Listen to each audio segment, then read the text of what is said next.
Hello, this is Sandy Nadelson, and I'm here to talk about an introduction to quantitative research. Obviously, you've done some reading about this already. This is just going to kind of go over some things in a little more detail and help clarify what quantitative research is and how nurses use it in their practice.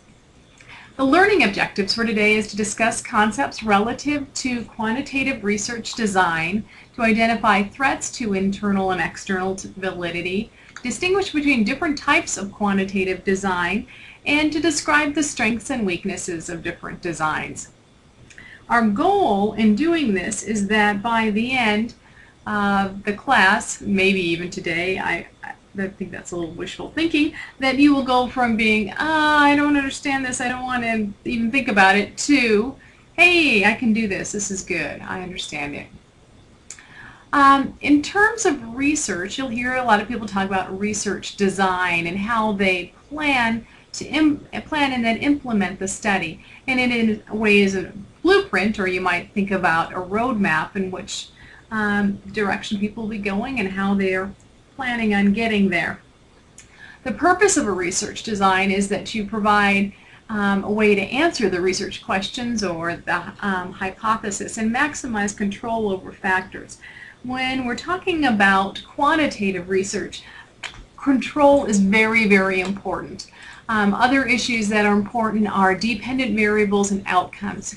Dependent, remember, is what happens as of maybe some sort of experiment or some sort of medication. So in a research study looking at maybe medication for congestive heart failure, the medication would be the independent variable, and the dependent then would be how well patients do when they take the medicine.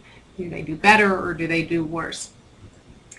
Some other concepts very relevant to quantitative research is objectivity, and that is that the researcher remains critical or objective. They don't try to put their emotions or feelings into the research. Some other things you think about is what is the present state of knowledge about the problem, and it being very Sherlock Holmes and looking at where people have already done some work and how can we build on that. And then identifying gaps and inconsistencies in the research and the literature. And then they base their work design on current knowledge, and if there is more knowledge or less knowledge, to decide, whether to use a survey that's already been developed, maybe create their own survey or move on, and do one that's already been worked. And accuracy goes along with that closely. Does the research design flow logically from the research problem? Does it make sense if you want to see whether social support helps in the adaptation of having maybe a newborn with heart defects? And then is it appropriate that they find families that have a child and do a survey? Do they do other things, maybe look at stress level, look at hormones? So that research design helps say, this is what we're going to do and how we're going to do it, and this is how we're going to answer those questions. And so it needs to be logical. Hopefully there's some sort of theoretical framework, particularly if it's more of a psychosocial-based research. And then, once again, does it help answer the questions and solve the research problem? In addition, feasibility, is it possible to do? Sometimes it is not possible. Maybe want to look at some sort of rare disease and there just aren't many kids or adults or people involved that would be obtainable. Sometimes time is an issue. Want to do a longitudinal study and you want to get a thesis done and done it fast. It's going to be really hard to do. Sometimes it's very expensive, particularly when there's not a lot of subjects available. Travel and issues like that can add up. Facilities and equipment. If it's a research that maybe someone wants to do out in the rural areas and there just aren't clinics available to bring the people in and do lab work or whatever, that's a possible reason to say, hey, this isn't feasible. Researcher experience. People who haven't had a lot of experience in research should start with a fairly easy, not a lot of variables, not a lot of tricky things going on, research kind of blueprint. And also they also need to think about, how they can analyze the data, and hopefully we'll have had a research data statistician come and take a look at what they want to do before they even start, because sometimes I've seen some people get to the end of a study and then it's like, oh, this doesn't really work well in terms of statistics. And there's also ethical considerations. Is it appropriate to use the people that are going to be, or proposed to be used? Remember, there are specific groups of people that are considered to be vulnerable. Those include women, particularly pregnant women, people who are in jail or incarcerated, people who may have mental or physical health problems. Also, now becoming an issue is people who are economically disadvantaged. And there's a lot of question about, are we taking advantage of these people just because they need money, and doing things that maybe we shouldn't do because of that. Another issue with quantitative is control, and control is very important. The researcher looks at a variety of different things in terms of whether there's appropriate control. They control the environment. If you're studying a medication and you want to see if it works, you want to control to make sure those people aren't taking a pile of other medicines or taking over-the-counter medicines or their friends and family's medicines. So there needs to be control. You need to control who the subjects are. If you want to look at adults with heart disease, is there a range of people? Are you looking at geriatrics or all, or things to think about that? And then what is the treatment? Being more precise about that. If you take a medication for blood pressure and they take the blood pressure every 4 hours, are they really doing the blood pressures every 4 hours? Are they using the same kind of blood pressure cuff? Controlling those things is helpful. And then extraneous variables. Things like even the holidays can be an issue. If someone's looking at stress and maybe they start their study in maybe the summertime and they're going to go over 6 months, they may have, usually holidays are kind of stressful for people, so they may have some results just because of the time of year, which can confound, nice word for saying confuse the results. So having control and even thinking about time of the year and what you're going to do is, I think, an important factor. Some methods to increase control. You hear about homogeneous samples. In other words, that they are pretty much similar, in terms of, like I mentioned, age, if you're going to have people between maybe 50 and 60. Because a person who's 18, considered in many places adult, might have a very different reaction to than someone who's 80. So thinking about that, when you're looking at men or women, maybe you want both, but if you do want both, it's really nice to have an equal number of both, not having maybe 20 women and 70 men. That would confuse the results. Say you're looking at people who have had a premature baby. If they had the same prenatal care or similar, that helps identify this group and make them more similar, more homogeneous. Constancy in data collection, like I mentioned, if they're going to take blood pressures, taking the same time, the same people, the same equipment, that helps. Manipulation of independent variable, if there is going to be an experimental group, making sure that they all have the same treatment, that it all goes well, and that the control group does not get that treatment. Sometimes people might hear, oh, this study is about this, and they hear, well, this is similar to that medicine, it's supposed to work, maybe I'll take more, because even if I have the placebo, then it'll help me, and if I don't, I have the real medicine, probably more is better than less. So having some control over that's helpful. Another thing, randomization. Randomization means that anyone could possibly be in the study and that the groups are assigned randomly in terms of you don't say everyone brown hair goes in one group and blonde hair goes in another, or even say every other person goes, the first person in the door goes in group A and B is in the next one. You don't know how even that might influence the results. Random ordering of items on the instrument, if there is a variety of questions related to maybe coping, and there's different types of coping. kind of randomizing, not having a whole pile together and answering the same way, because you've probably taken the surveys and you know, if you're a good person, you're going to put 5s, and you're a bad person, you're a 1. After a few questions, you got that figured out, and you just go 5, 5, 5, 5, 5. You get tired. So putting maybe some that are reverse coded can be helpful in terms of instrumentation, so that people actually read and answer how they feel versus just 5, 5, 5 all the way down the scale. Some things one also thinks about with research is internal validity, which is another way of saying credibility. And does what we're doing with that independent variable really make a difference on the dependent variable? So is the instrument, like survey, actually measuring what it's supposed to be surveying and getting those results? Do we have some control over those extraneous, yeah,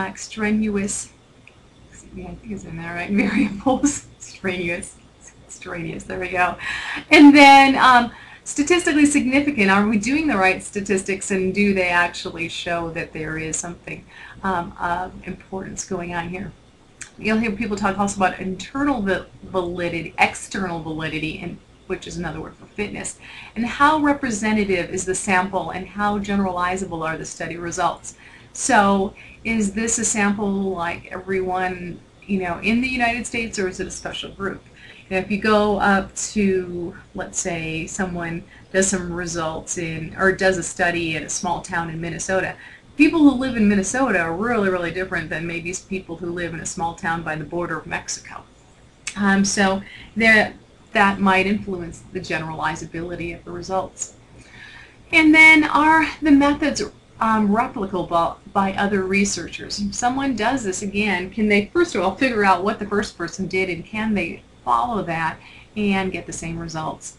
One thing to think about, you oftentimes will take a test. Studies will have a test at the beginning and test at the end. Sometimes that test itself can help sensitize people to a feeling or a thought or emotion and actually change the results. We'll talk about that in a little bit.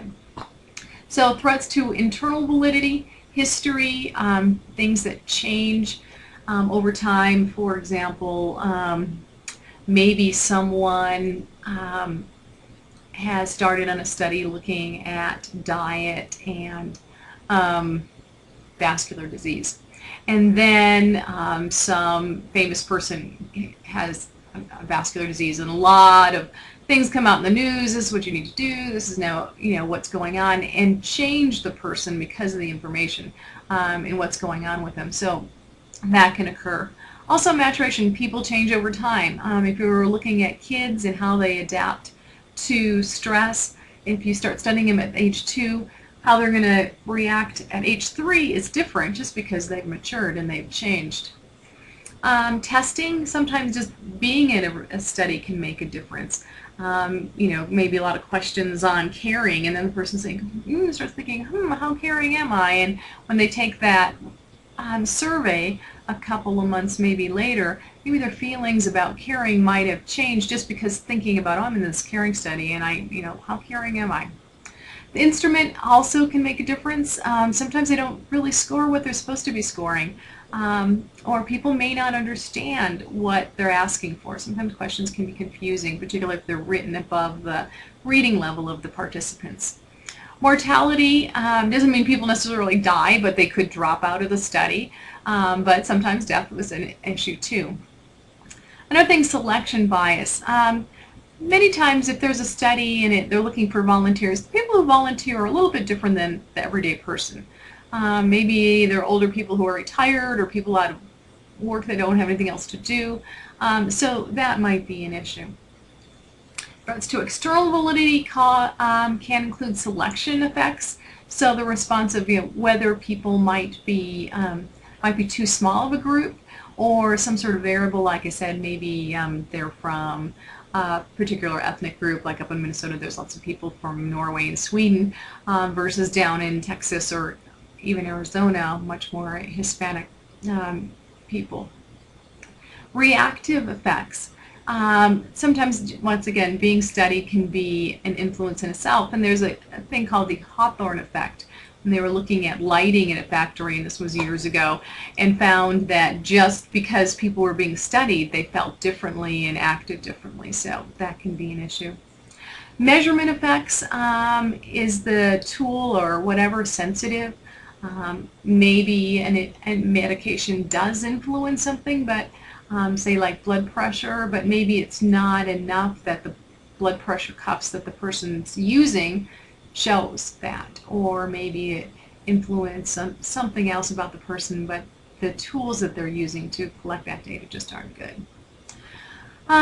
Sometimes too that people can become, once again, sensitive and act differently because they're in the experimental group, particularly if there's a pretest. So cause and effect, that's one of the big things about quantitative research. We're looking for strong correlations between the independent, which is the cause, and the dependent, the effect. And we hope that in order to say there is a cause and effect, that the one needs to precede the other. The independent variable must come first before the dependent variable, and the relationship between the two can't be explained in any other way. For example, you might say that height and shoe size relate to each other. You know, is it a cause and effect? Not really. They are associated, but your being tall doesn't cause your feet to be big, or your feet big doesn't make you be tall or taller. So there needs to be, it can be explained by other things. Genetics, definitely. There's no time difference between that. It's not people get tall and then their feet get big, or their feet get big and then they get tall. Well, sometimes with teenage boys that's how it goes. But it's really not a cause and effect, but there's an association. In order to say that's causal, though, we need to say that there's these three things happen. Unfortunately, in nursing, there's not a lot of things that have a single cause and effect. And so the causality is oftentimes a problem. And being able to say that, oh, this caused this and nothing else influenced it is pretty much impossible. So it's something we need to think about as we read research and as we do research as nurses. Most research in nursing is not experimental. It's very hard to find people that are in a big enough group and randomize them that control and manipulate things. So you'll see a lot of kind of quasi-experimental or non-experimental designs. Strengths of experimental designs, and by experimental I mean these are ones that we have the control, we have the randomization, we have some sort of intervention. In order, if we can do that kind of control, we can, look at those variables, the antecedents, the one that come before, the things that might influence, and get a nice big group of people and make sure that it all is wonderful. That's great, but once again, it's hard to do, and it's really hard to randomize and get a big enough control group to design an effective study. Randomized clinical trials or controlled trials, you might hear people say, are considered to be the best, and that they're randomized, that people are selected and then selected as a general group and then put in one or the other. It's really important. Take a look at page 183 and take a look at those different random assignments there. There's a variety of different ways in which data can be collected. Either the classic way is you get the people, you get some data, they get the experiment, and then you collect more data. But that doesn't have to be exactly the way it's done every time to be experimental. Quasi-experimental, usually there's something that's lacking. Either the randomization, there's not a control, or something a little bit different. Maybe the independent variable is caused naturally or is not manipulated by the experimenter. For example, if people wanted to see the response of children who were in a very serious car accident in which parents were killed and died. To be a truly experimental study, we'd have to have a group of people, and we'd have to say, okay, these people were randomly selected, so they have to die, and then we'll study the kid. That's not going to happen. But looking at children after an effect is a lot more humane and a lot more feasible. So sometimes experimentals just aren't possible, and quasi-experimentals are helpful. But once again, it is weakened when you don't always know for sure that the independent caused the dependent variable to change, and there can be a lot of other things that are going on that cause threats. Take a look at page 187. There's once again a variety of different ways in which quasi-experimental studies can be done, and that kind of goes over and has a nice little picture there of how that happened. Types of non-experimental design. Sometimes we want to just do a descriptive study and look at, kind of what are factors that relate to maybe patients' hospital satisfaction. We might list some different factors on a piece of paper and ask people to rank which are the best, which are the most important. That would be descriptive.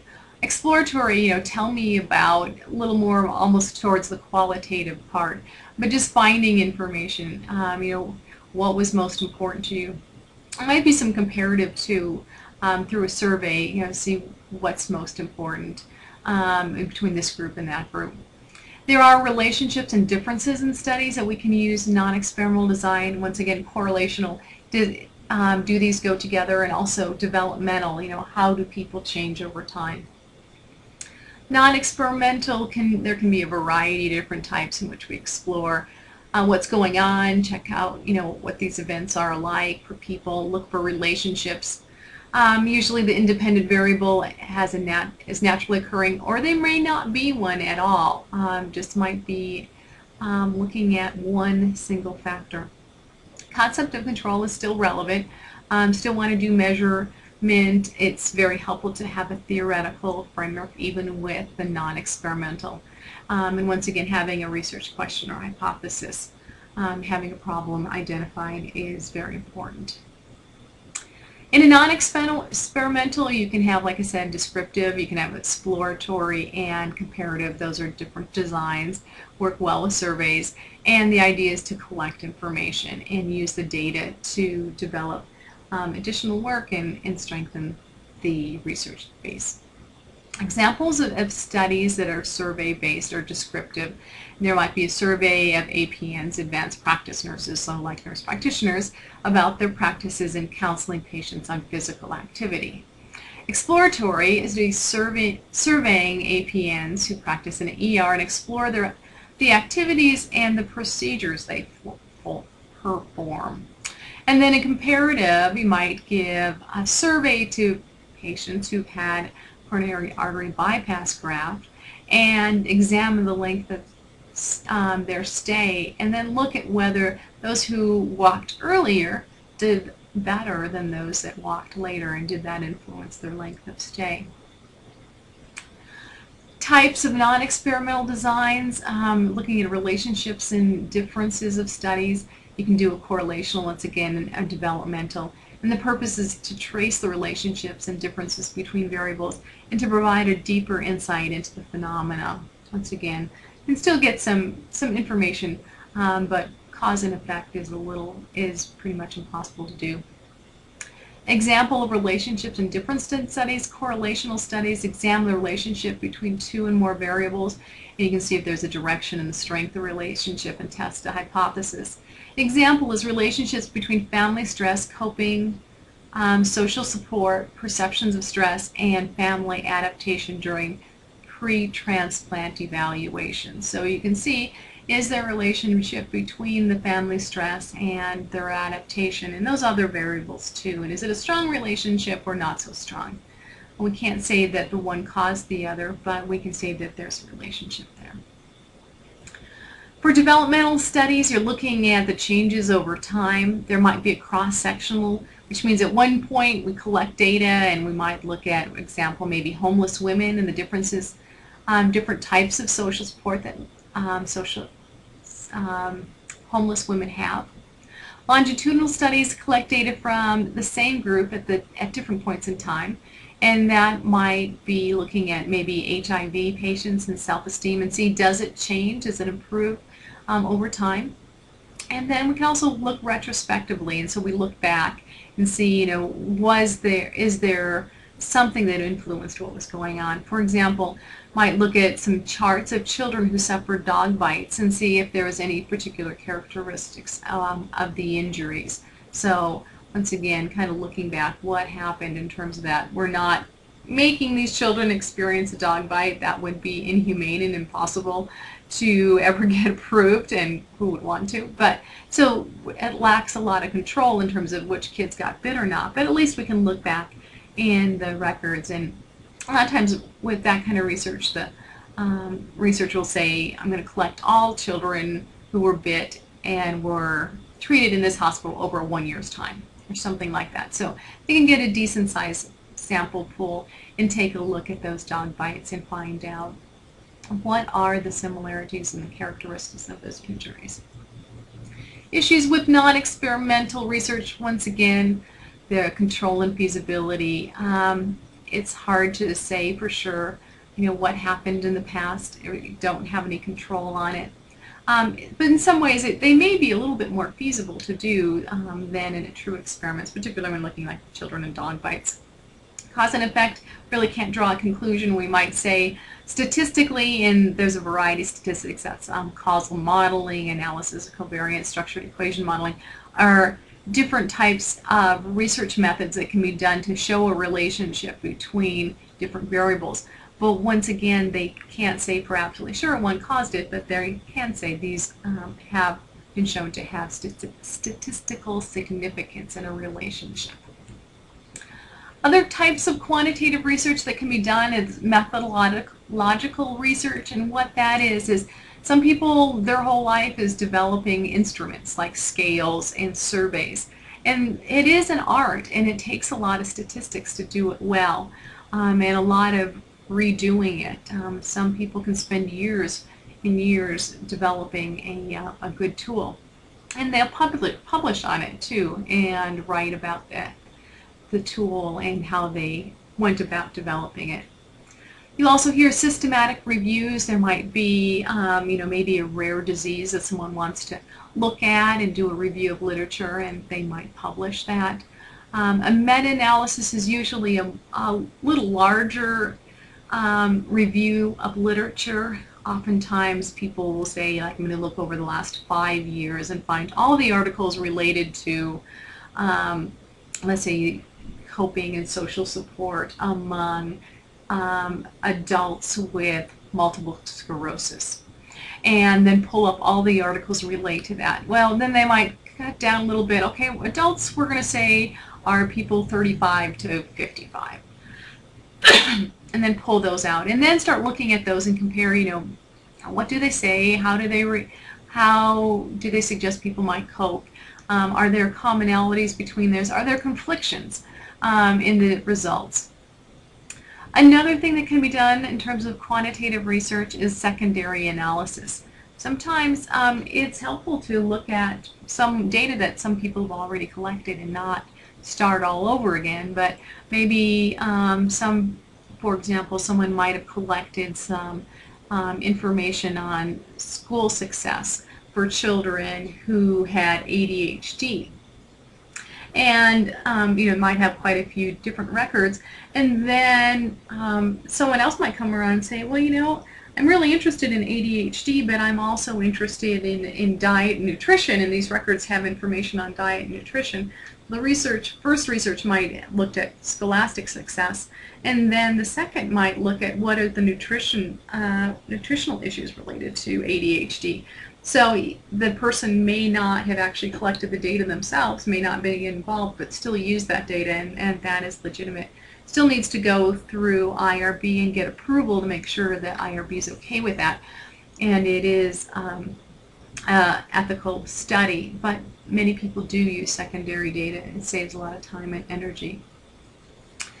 In terms of looking at research articles and seeing which ones are the strongest versus not, is that a meta-analysis, the one where they take a lot of different research articles and say, I'm going to look at this topic and over this period of time, those are considered to be the strongest because they're looking at a variety of different people's work.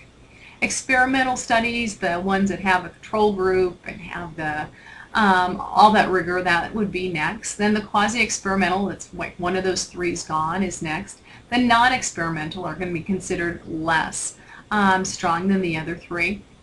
A systematic review Descriptive and qualitative studies then falls below the other four, but above descriptive and qualitative studies, and then the last is expert opinions. And sometimes you'll see someone write an article, this is my opinion, this is what I've seen, and it's not saying that it's not valuable, but one has to take it with a grain of salt because it's only their specific experience, and they might not have experience with everyone.